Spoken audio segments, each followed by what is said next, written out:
Hi. Welcome to this short video. So today I just want to talk to you about mindset, okay? I'm going to give a few tips with mindset in this series. And today I'm giving you three tips, okay? So what's the little background? The short background is that I've had a few people come to me and they're asking for help. And I've really been giving help before, but now I don't have the bandwidth to give help. And nor do I want to. That's the truth, because I do give a lot of free strategies and tips and things like that on my social media platform. And so I wanted just to talk a little bit about that, okay? Because what happens is that people want help within a few minutes. You can't get a lot of help within a few minutes. And I realized that there's a blockage with some of us and what's going on. Okay, you have to, first of all, the first thing is that I would like people to encourage every one of us that we have to think of ourselves as Me Inc. There's actually a book called Me Inc. where by it encourages us to remember that we ourselves are a company. Okay, when you're looking for a job to work and help with work and help a company as an employee, we're actually giving them our services. It's the same way. Okay, would you like that company to come to you and say, "Hey, I need you to do this work for me, but I'm not going to pay you"? We don't want that. It's the same thing also. Okay. And I'm not talking to this that you should pay me. I don't care. You don't have to, in fact, um, get any coaching or services necessarily just from me, even though I'm good at what I do. And I would encourage you to come to me.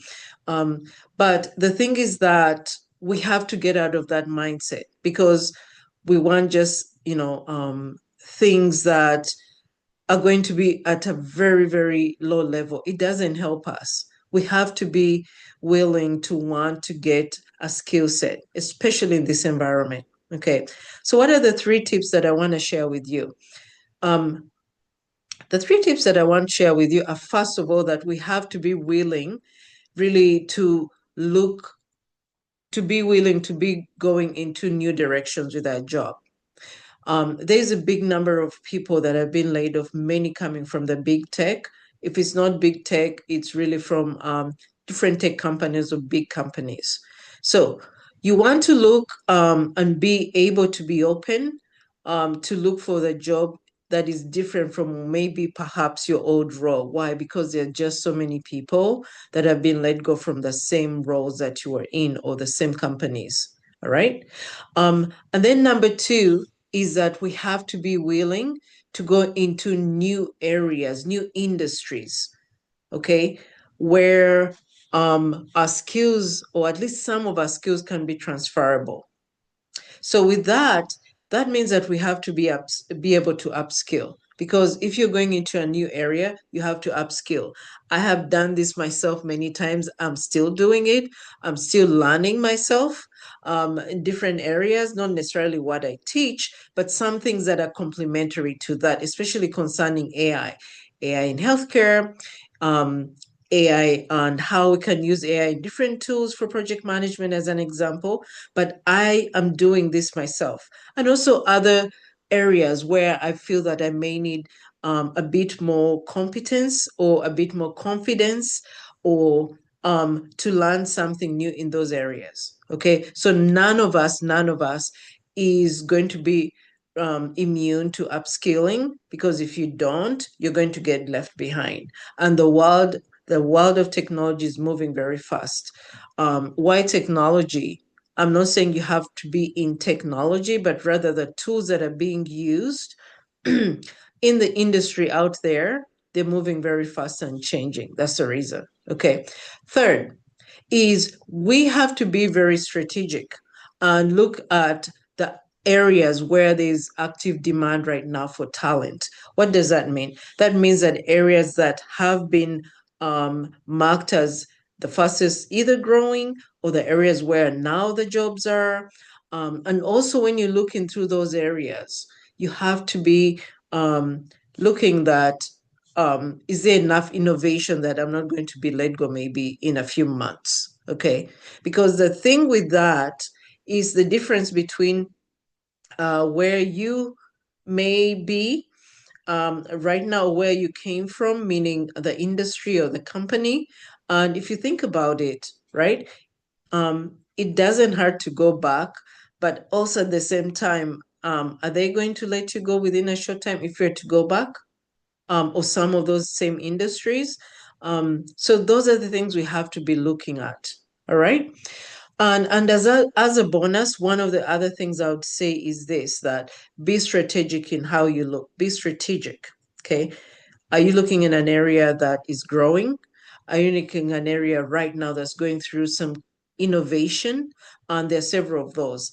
By the way, I'm going to name the top three, but these have already been actually named by LinkedIn. If you search LinkedIn for the fastest growing areas or industry for jobs, I think it was either last month or the month before that they provided that list. You're going to find healthcare, you're going to find fintech, finance, and technology. You're going to find construction. And this could be, engineers or project managers or other areas. It doesn't necessarily mean that you're going to do the construction, even though if you want, that is also actually available. And some other areas for sure that are open to that. Okay. So do not be jammed in our mindset. We have to be willing to change our mindset. We have to behave like we are a company ourselves and get out of just the employee mindset. Okay. There's nothing wrong with the employee mindset. I've been an employee myself. Okay. But it's usually that my company will take care of me. There's no company taking care of us right now. You have to take care of your own growth. And if you think that your company, if you go to your company and that is going to pay for you, if it can, that's great. But you don't have to wait for the company to pay for you. They could pay for you and you do something else, another job, but use at least this on your own to be able to train and upskill yourself to be able to get that opportunity. Okay. This is especially going out to anyone that has been let go, laid off recently, anyone that's wants to change careers or industry, and also anyone feeling burnt out, probably where they are. But generally, also, there are many people right now looking for opportunities. So that is my message. Be willing, please, to be open to new possibilities, new areas. And by this, meaning you need to transition. You may have to transition into new industry where at least some of your skill sets will be transferable. Remember that as an experienced professional, your past experience is not dead. You're not starting from zero. You are starting from somewhere up here. It's just you have to add to that in order to take you to the next level. Okay. So thank you very much. I hope you'll watch the full, longer version of this video. And I hope to hear from you. Thank you.